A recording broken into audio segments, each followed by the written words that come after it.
माननीय महाराष्ट्राचे उपमुख्यमंत्री एकनाथराव शिंदेजी, दुसरे उपमुख्यमंत्री माननीय अजितदादा पवार या ठिकाणी उपस्थित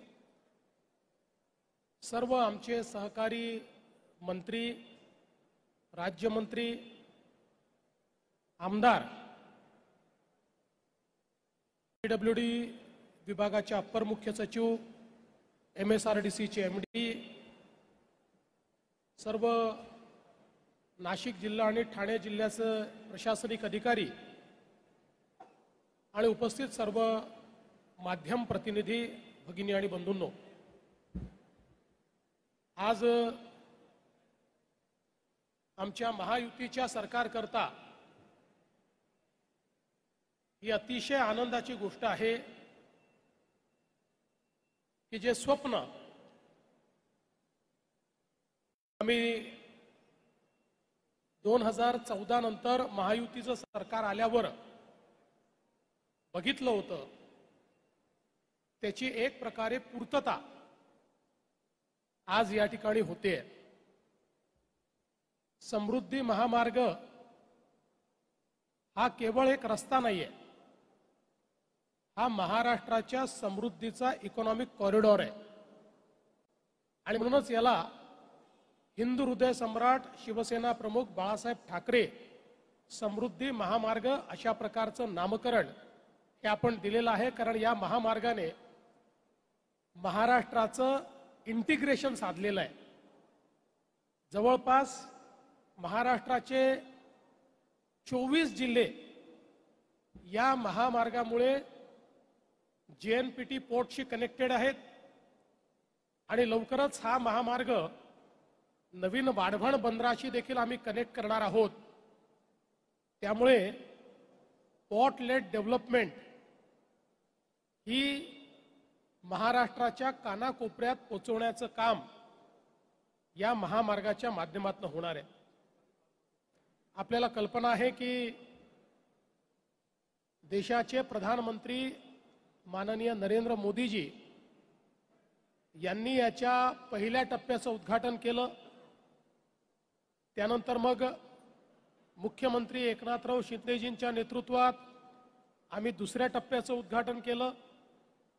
तिसरा 25 किलोमीटरचा टप्पा दादाजी भुसेंच्या नेतृत्वात त्याचं उद्घाटन झालं आणि आज जो शेवटचा टप्पा आहे याचं उद्घाटन आम्ही सगळे महाराष्ट्रातल्या महायुती सरकारचे प्रतिनिधी या ठिकाणी करतो आहोत।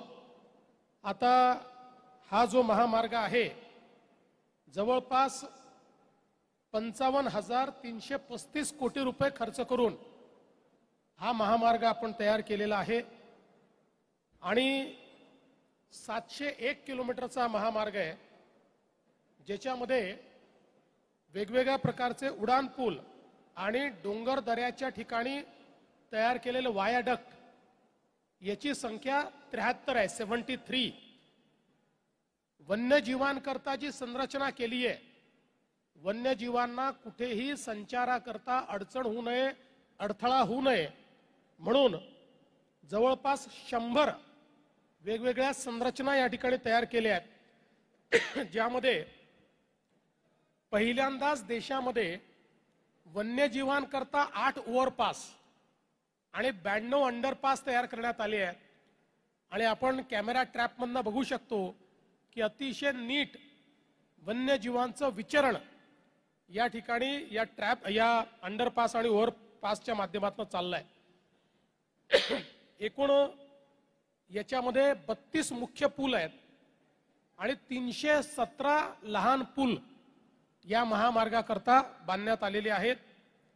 59 ओव्हरपास आणि 229 अंडरपास, जितके रस्त्याच्या लगत शहरं गावं येत आहेत यांना एक तर ओव्हरपास मिळालाय किंवा अंडरपास मिळालेला आहे।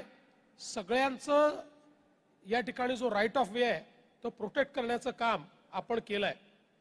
याच्यामध्ये एकूण 7 बोगदे केले आहेत आणि ज्या बोगद्यामध्ये आपण बसलेलो आहोत हा सर्वात मोठा जवळपास 8 किलोमीटरचा बोगदा आहे आणि देशातला आत्ताच्या परिस्थितीतला सगळ्यात रुंद बोगदा हा इगतपुरीचा बोगदा आहे। अर्थात लवकरच याचा रेकॉर्ड आपणच तोडणार आहोत।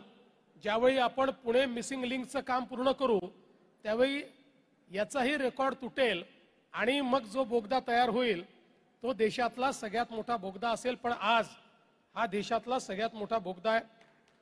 पादचाऱ्यांसाठी 180 ओव्हरपास आहेत, 224 अंडरपास आहेत आणि वेगवेगळ्या ठिकाणी कनेक्टिव्हिटी करता इंटरचेंज आपण बघितलं असेल, जणू काही एखाद्या कागदावर चित्र काढावं अशा प्रकारे हे अतिशय सुंदर असे डिझाइन केलेले इंटरचेंजेस असे एकूण 25 इंटरचेंज आपल्याला या ठिकाणी या समृद्धी महामार्गामध्ये पाहायला मिळतात। आपण 11 डिसेंबरला पहिला टप्पा केला, 26 मेला दुसरा टप्पा केला, 11 डिसेंबर 22, 26 मे 23ला दुसरा टप्पा, 4 मार्च 24ला तिसरा टप्पा आणि आज अंतिम टप्प्याचं आपण काम पूर्ण केलंय। हा जो शेवटचा टप्पा आहे हा 76 किलोमीटरचा आहे। याच्यामध्ये एकूण 5 जुळे बोगदे ज्याची एकूण लांबी 11 किलोमीटर आहे। यातला सर्वात लांब बोगदा ज्याच्यामध्ये आपण आता आहोत आणि जे लोक आमच्यासोबत ट्रॅव्हल करत होते त्यांनी बघितलं की याच्यामध्ये फायर सिस्टम अशी तयार केलेली आहे की ज्यावेळी टेम्परेचर 60 डिग्रीपर्यंत जाईल ऑटोमॅटिक त्या ठिकाणी पाणी पडणं पाऊस पडणं चालू होतं आणि लागलेली आग किंवा तशा प्रकारची परिस्थिती ही काबूमध्ये येते। टेम्परेचर 30 वर आलं की ऑटोमॅटिक ते बंद होतं। म्हणजे 100% पूर्णपणे ऑटोमॅटिक फायर प्रूफ सिस्टीम याच्यामध्ये केली आहे आणि ठिकठिकाणी रेस्क्यूच्या दृष्टीनं दोन्ही बोगद्यांना जोडणारे त्या ठिकाणी जोड बोगदे तयार केलेले आहेत। म्हणजे एखाद्या ठिकाणी ऍक्सिडेंट झाला आणि रेस्क्यू करायचं असेल तर त्या जोड बोगद्यातनं आपल्याला रेस्क्यू करता येतं अशा प्रकारची त्या ठिकाणी व्यवस्था केली आहे। आता आपण जर बघितलं तर जवळपास 16 दुहेरी वायाडक्ट या रस्त्यावर आपण केले, ज्यातला सगळ्यात लांब वायाडक्ट जो आहे हा 2.28 किलोमीटरचा आहे। एका वायाडक्टवर आपण थांबलो होतो, त्या ठिकाणी आपण सगळ्यांनी बघितलं किती खालपर्यंत आपण त्या ठिकाणी गेलेलो आहोत आणि या 76 किलोमीटरमध्ये 3 प्रमुख इंटरचेंजेस आहेत, इगतपुरी, खुडघर आणि आमणे। आपण जर बघितलं तर जवळपास स्थानिक प्रजाती वापरून 33 लाखाहून अधिक रोपांची लागवड समृद्धी महामार्गांवर करण्यात आलेली आहे। आणि आता कालच आम्ही आपल्या वन विभागाला हे आदेश दिलेले आहेत, समृद्धी महामार्ग असेल, पालखी मार्ग असतील, इतर मार्ग असतील, याच्यावर मोठ्या प्रमाणात वृक्षारोपण करण्याचं मॅन्डेट हे आपण वन विभागाला दिलंय। आपल्याला मी वन्यजीवाकरता काय केले सांगितलंय, सगळ्यात महत्त्वाचं प्रत्येक 500 मीटरवर जल पुनर्भरणाची व्यवस्था या ठिकाणी केली आहे। म्हणजे पाऊस पडल्यानंतर ऑटो रिचार्ज किंवा वॉटर रिचार्ज जो आपण करतो त्याची व्यवस्था दर 500 मीटरवर या रस्त्यावर करण्यात आलेली आहे। आणि हा रस्ता करताना 1000 शेततळी आपण तयार केलेली आहेत। रस्त्याचं मातीकाम चालू असताना जे काही खोदकाम केलं त्यात 1000 शेततळी ही आपण तयार केलेली आहेत। याच्यामध्ये 200 मेगावॅट सौर ऊर्जा निर्माण करण्याची योजना आपण तयार केली आहे, ज्यातल्या 35 मेगावॅटचं आपलं ऑलरेडी काम सुरू झालेलं आहे आणि पलीकडे 500 मेगावॅट पर्यंत या ठिकाणी आपण सौर ऊर्जा निर्मिती करू शकतो। जवळपास 22 ठिकाणी सुविधा केंद्र तयार करण्याचा निर्णय आपण घेतलेला आहे आणि याच्यामध्ये आपल्याला माहिती आहे जी टोलची प्रणाली आहे ती पण या ठिकाणी इलेक्ट्रॉनिक पद्धतीची आहे। 61 टोल प्लाझा आहेत, पण पूर्ण रोडवर आपल्याला कुठेही त्या ठिकाणी थांबावं लागत नाही अशा प्रकारची त्याची इंटरचेंजेसवर व्यवस्था आपण केलेली आहे। आणि संपूर्ण रोडवर 1400 किलोमीटरचं फायबर ऑप्टिक आपण टाकलेला आहे, त्यामुळे हा स्मार्ट रोड म्हणून या ठिकाणी विकसित करण्यात येतो आहे. 100% सगळ्या प्रणाली या ठिकाणी पूर्ण झाल्यानंतर हा इन्सिडेंट्स फ्री किंवा ॲक्सिडेंट फ्री कसा होईल या संदर्भातली टेक्नॉलॉजी आपण वापरायचा निर्णय हा या ठिकाणी केलेला आहे. सगळ्यात महत्त्वाचं, आपण ज्यावेळेस याचं काम सुरू केलं त्याचवेळी आपण गेलला विनंती केली होती आणि गेलनी आपण राईट ऑफ वे दिला. एक संपूर्ण गॅस पाईपलाईन या ठिकाणी टाकलेली आहे. त्यामुळे ही अगदी कोकणापासनं तर नागपूरपर्यंत आणि पुढे गडचिरोलीपर्यंत ही सगळी गॅस पाईपलाईन जाणार आहे. आणि जेवढे जिल्हे या रस्त्यालगत येतात तिथल्या उद्योगांना गॅस देण्याचं काम या पाईपलाईनच्या माध्यमातून आपल्याला करता येणार आहे. त्यामुळे पलीकडच्या काळामध्ये ज्यावेळी आपण गडचिरोली स्टील सिटी तयार करतो तिथेही कोळशाच्या ऐवजी गॅस वापरला गेला पाहिजे अशा प्रकारचा आपला प्रयत्न आहे आणि त्यातनं मोठा फायदा होणार आहे.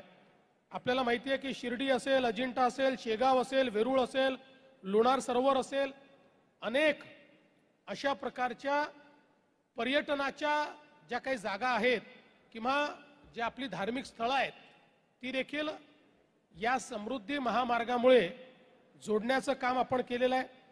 याच्यावर ॲम्ब्युलन्सेसची सेवा आपण उपलब्ध करून दिली आहे. आणि मला सांगितलं पाहिजे की याच्यावरचा ट्रॅफिक हा सातत्याने वाढतोय. जो ट्रॅफिक 2 लाख पर मंथ होता तो आता 10 लाख पर मंथ पर्यंत गेलेला आहे. आणि आता हा शेवटचा टप्पा सुरू झाल्यामुळे याच्यामध्ये प्रचंड मोठी वाढ आता या ठिकाणी पहिल्याच टप्प्यात 5 पट झाली आहे, पण ती खूप मोठ्या प्रमाणात आता या ठिकाणी होईल हा विश्वास मला आहे. आणि यासोबत आज आपण वाशीच्या 3ऱ्या पुलाचं देखील उद्घाटन केलेलं आहे. आपल्याला माहिती आहे की वाशीच्या पुलावर मोठ्या प्रमाणात ट्रॅफिक जाम होतो. तो ट्रॅफिक जाम संपवण्याच्या दृष्टीनं ही देखील एक अत्यंत महत्त्वाची अशा प्रकारची स्टेप आहे. मला असं वाटतं की ज्यावेळी समृद्धी महामार्गाचं काम मी आणि शिंदे साहेब आम्ही दोघांनी सुरू केलं त्यावेळी अनेक लोकांना असं वाटायचं की ही केवळ घोषणा आहे, हे काम कधी पूर्ण होऊ शकत नाही. पण रेकॉर्ड वेळेमध्ये लँड ॲक्विजिशन झालं. अनेक नेत्यांनी विरोध करूनही ते लँड ॲक्विजिशन आम्ही केलं. आणि आज मला अतिशय आनंद आहे की आमच्या महायुतीच्या कार्यकाळातच याचं उद्घाटन होत आहे आणि आम्ही तिघही महायुतीचे नेते या उद्घाटनाकरता उपस्थित आहोत. आणि आता अशाच प्रकारचा पुढच्या टप्प्यामध्ये आम्हाला शक्तिपीठ महामार्ग देखील तयार करायचा आहे. शक्तिपीठ महामार्ग असाच ॲक्सेस कंट्रोल रोड असेल, पण संपूर्ण मराठवाड्याचं आर्थिक चित्र हे पूर्णपणे बदलणारा, मराठवाड्याला इकॉनॉमिक टर्नअराउंड देणारा अशा प्रकारचा शक्तिपीठ महामार्ग ठरणार आहे. त्यामुळे त्याचंही काम हे आपण लवकरच या ठिकाणी सुरू करू हा विश्वास मला आहे. आज खरं म्हणजे आमच्या MSRDC विभागाचं, PWD विभागाचं मी मनापासून अभिनंदन करतो. MSRDCच्या सगळ्या अधिकाऱ्यांचं आणि सर्व कॉन्ट्रॅक्टर्सचं, इथे काम करणाऱ्या सगळ्या मजुरांचं, सगळ्या मशीन ओनर्सचं, सगळ्यांचं मी मनापासून अभिनंदन करतो की एक इंजिनिअरिंग मार्वल हे या ठिकाणी आपण तयार केलं. आणि मला विश्वास आहे की पुढच्या काळामध्ये महाराष्ट्राच्या विकासामध्ये हा इकॉनॉमिक कॉरिडॉर खूप महत्त्वाची भूमिका या ठिकाणी पार पाडेल. आज मुझे बहुत खुशी है कि हिंदू हृदय सम्राट बाळासाहेब ठाकरे समृद्धि महामार्ग का उद्घाटन हमने यहाँ पर किया है. इसके फर्स्ट फेज का उद्घाटन प्रधानमंत्री जी ने किया था. सेकंड फेज का उद्घाटन हमारे मुख्यमंत्री एकनाथराव शिंदे जी के नेतृत्व में हमने किया था. थर्ड फेज का उद्घाटन हमारे दादाजी ने किया था और आज इसके अंतिम फेज का उद्घाटन किया है. 701 किलोमीटर का ये समृद्धि महामार्ग अब लोगों के लिए, हम लोग उसको लोकार्पित कर रहे हैं और एक प्रकार से इंजीनियरिंग मार्वल के रूप में इसको तैयार किया है। जिस टनेल में अभी हम लोग सब बैठे हैं, ये देश का सबसे चौड़ा टनेल है और 8 किलोमीटर का ट्विन टनेल है। ये एक रिकॉर्ड हम लोगों ने तैयार किया है। समृद्धि महामार्ग पर जितने इंजीनियरिंग अलग अलग प्रकार के स्ट्रक्चर्स हमको दिखाई पड़ते हैं, चाहे वो वायाडक्ट्स हो, अंडर पासेस हो, ओवर पासेस हो, एनिमल पासेस हो, ह्यूमन पासेस हो, मैं ऐसा मानता हूं कि ऐसा डिजाइन देश के किसी भी महामार्ग में आपको देखने को नहीं मिलेगा। और मुझे बहुत खुशी है कि महाराष्ट्र के 24 जिलों को इंटीग्रेट करते हुए हमारे जेएनपीटी पोर्ट के साथ जोड़ने का काम समृद्धि महामार्ग ने किया है और जल्दी ही हम इसको नए वाढ़वण पोर्ट से भी जोड़ेंगे। तो ये एक नया इकोनॉमिक कॉरिडोर के रूप में हम लोगों ने तैयार किया है। इसके ऊपर जल्दी ही बहुत ही smart integrated traffic management system install होगी और हम लोगों ने जिस समय इसका काम शुरू किया उसी समय गेल को निवेदन करते हुए उनको राइट ऑफ वे देकर एक गैस पाइपलाइन भी बिछाई है। तो इन सारे जिलों में जो उद्योग हैं उनके लिए गैस उपलब्ध करा देने का काम ये पाइपलाइन करेगी। इसके ऊपर बड़े पैमाने पर पेड़ लगाए गए हैं। हम लोगों का प्रयास है कि एक प्रकार से एक बहुत ही सस्टेनेबल ऐसा रोड ये तैयार हम करें। करीब हम लोग फर्स्ट फेज में 200 मेगावाट बिजली यहां पर सोलर पावर का निर्माण करेंगे। 500 मेगावाट तक उसको हम लेकर जाएंगे। सस्टेनेबिलिटी के सारे जो मायने हैं उस पर ये रोड खरा उतरेगा, इस प्रकार का हमारा प्रयास है। मैं आज इस मौके पर हमारे एमएसआरडीसी विभाग के सभी अधिकारियों का बहुत बहुत अभिनंदन करता हूं। पीडब्ल्यूडी विभाग के लोगों का अभिनंदन करता हूं।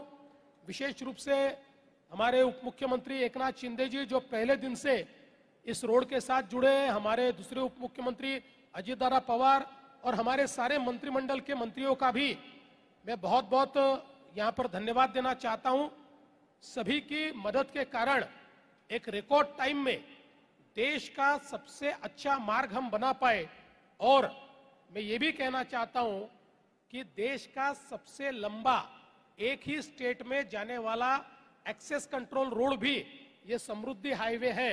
इसका भी मुझे बहुत अभिमान है। मैं हम सब की ओर से, हमारी महायुति सरकार की ओर से इस रोड का लोकार्पण हुआ ऐसी घोषणा करता हूं और हमारे एकनाथ शिंदे जी से निवेदन करता हूं कि एकनाथ जी इस समय शुभकामनाएं दें।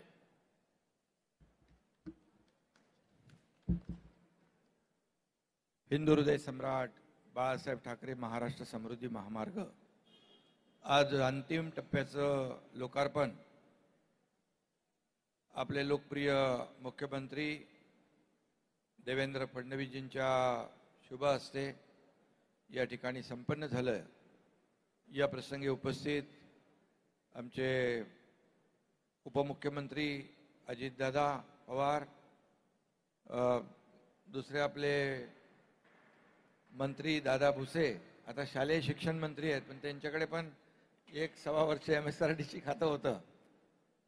आपले सार्वजनिक बांधकाम मंत्री शिवेंद्र बाबा, आपले जिरवळ साहेब आहेत, इकडे आपल्या मेघनाताई आहेत आणि पीडब्ल्यूडीच्या मनीषा म्हैसकर मॅडम, एमएसआरडीसीचे आपले अनिल गायकवाड, सर्व आपले आमदार आणि उपस्थित सर्व मान्यवर, इकडे आमदार सगळे आहेत, आपले निरंजन आहे, कतोरीजी आहेत, सरोज आहिरे, दराडे, हिरामन कोसकर, सर्वच मान्यवर आणि सर्व अधिकारी आणि सर्व पत्रकार मित्रांनो, खरं म्हणजे आताच याचं लोकार्पण झालंय। मी खूप खूप शुभेच्छा देतो आणि हा 701 किलोमीटरचा हा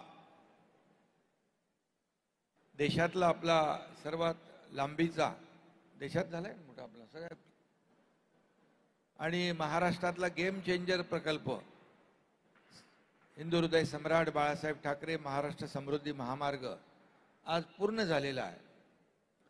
आणि त्याच्या बाबतीत मुख्यमंत्री महोदयांनी सविस्तर त्याची माहिती दिलेली आहे. खरं म्हणजे हा सगळ्यात टफ आणि चॅलेंजिंग असा प्रकल्प होता. सुरुवातीच्या काळात हा प्रकल्प होईल की नाही याची साशंकता आणि काही लोकांना वाटतही होतं की हा रस्ता होणार नाही किंवा काही लोक होऊ नये यासाठी प्रयत्नशील होते.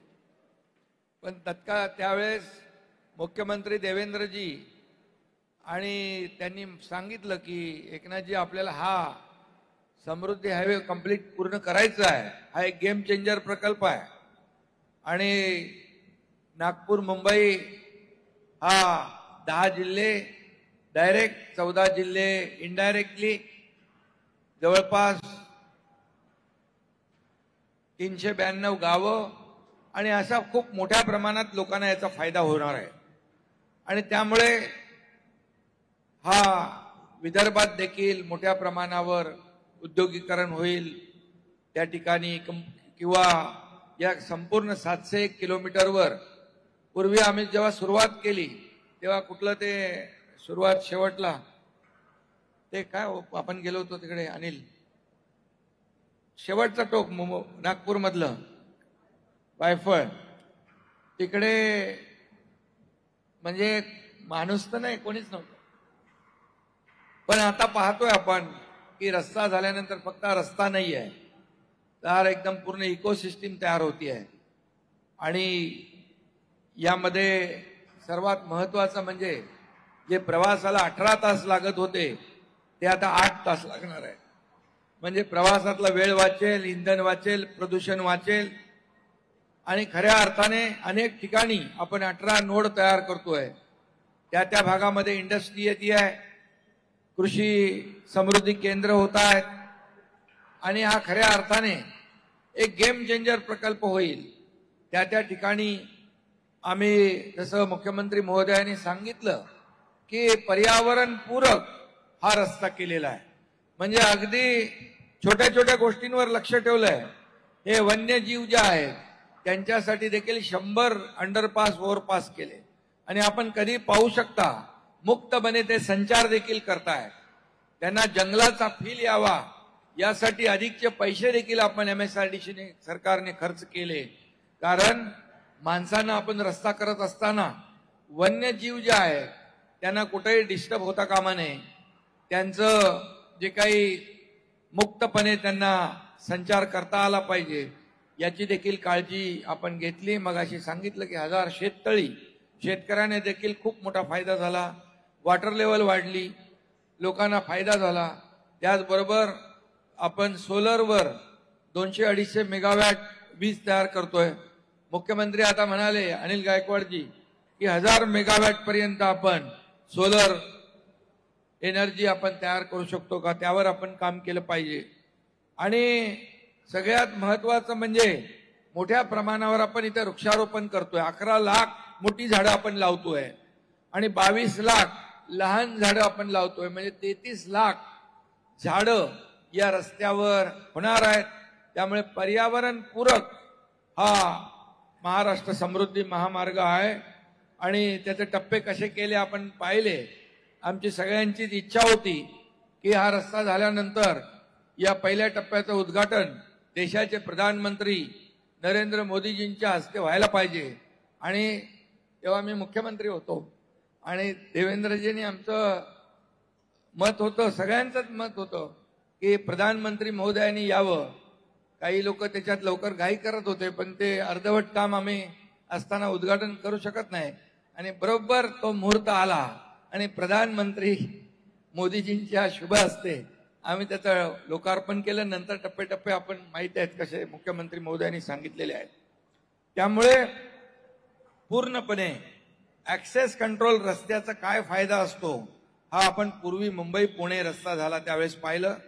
त्यावेळेस देखील ऍक्सेस कंट्रोल केल्यामुळे तिकडच्या मुंबई आणि पुणे भागामध्ये देखील भरभराट झाली आणि आता देखील जागोजागी लोक उद्योग येत आहेत, लॉजिस्टिक पार्क येत आहेत, पर्यटन होईल, कृषी ला चालना मिळेल, फूड प्रोसेसिंग युनिट होतील, औद्योगिक विकासाला चालना. खरं म्हणजे हा जो रस्ता आहे कृषी, पर्यटन आणि औद्योगिक विकासाला चालना देणारा खऱ्या अर्थाने हा गेम चेंजर समृद्धी महामार्ग ठरेल.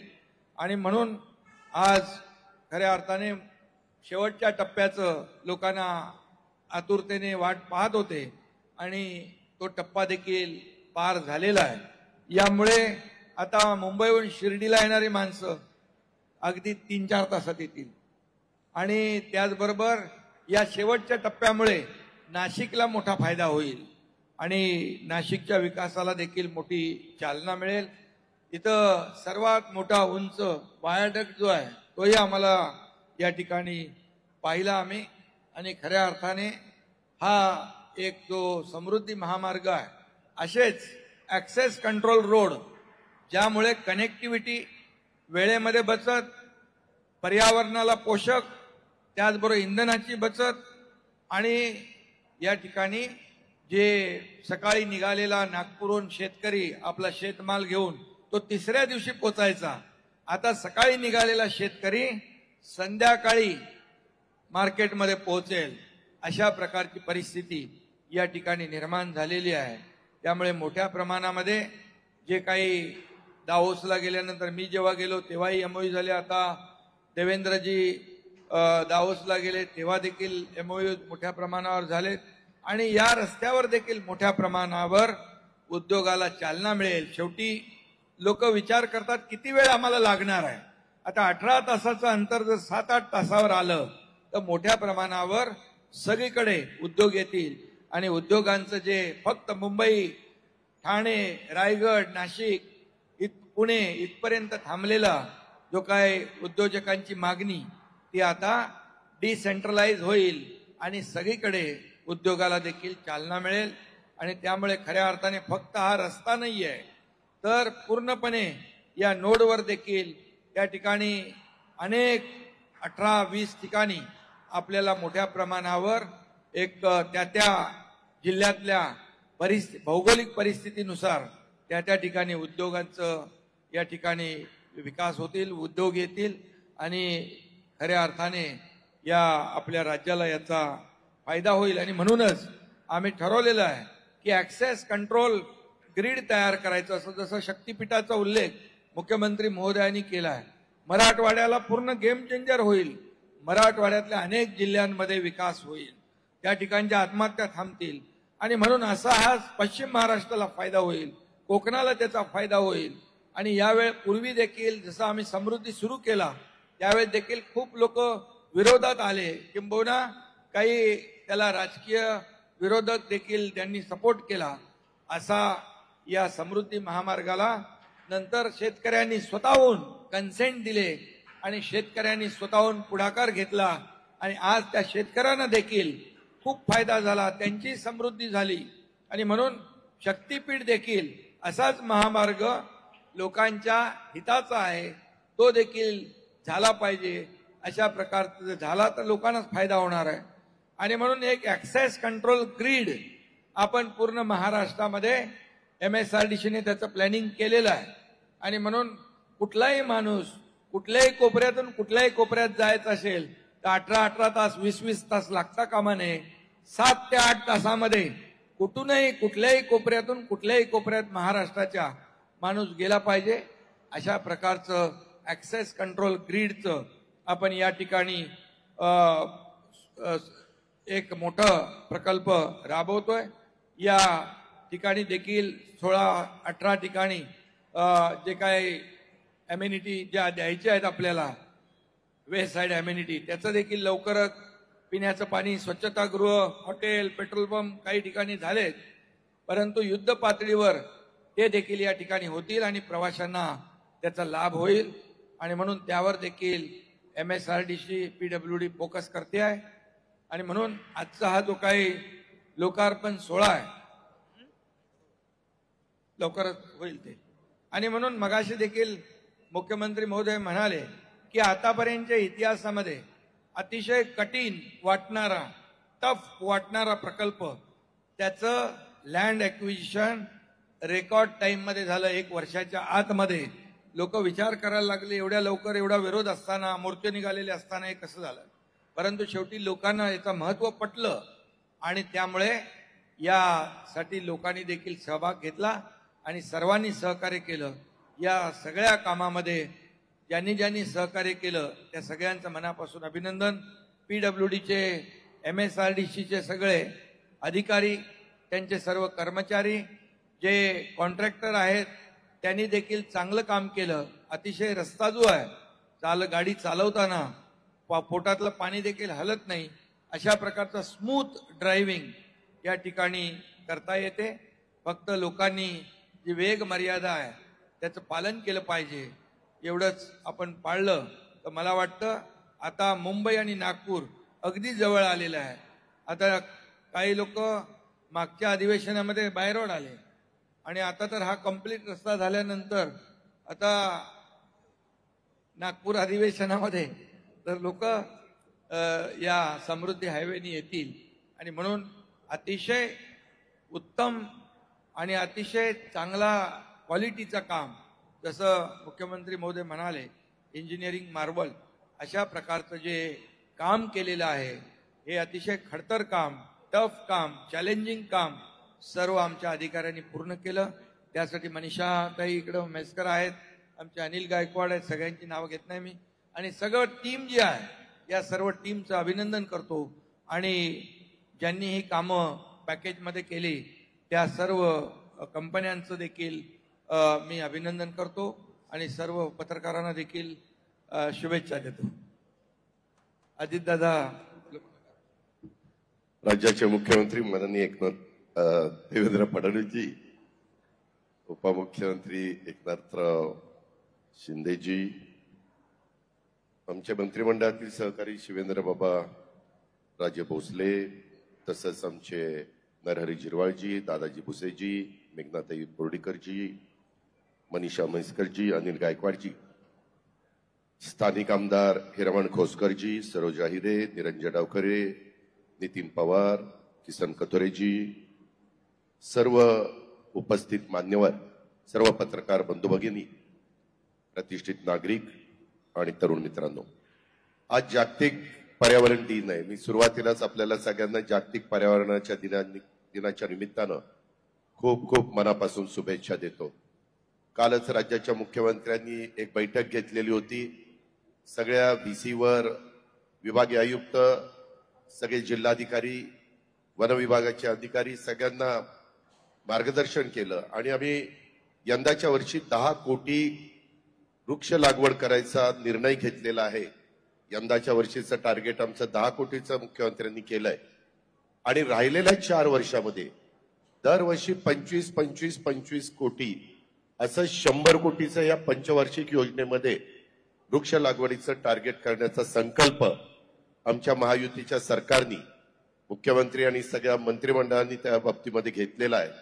आणि एक पर्यावरण ग्लोबल वॉर्मिंगचं संकट, त्याला कुठेतरी आपण सगळ्यांनी मोठ्या उमेदीनं सामोरं गेलं पाहिजे, त्याच्यामध्ये वृक्ष लागवड केली पाहिजे, हाच त्याच्या पाठीमागचा दृष्टिकोन आहे.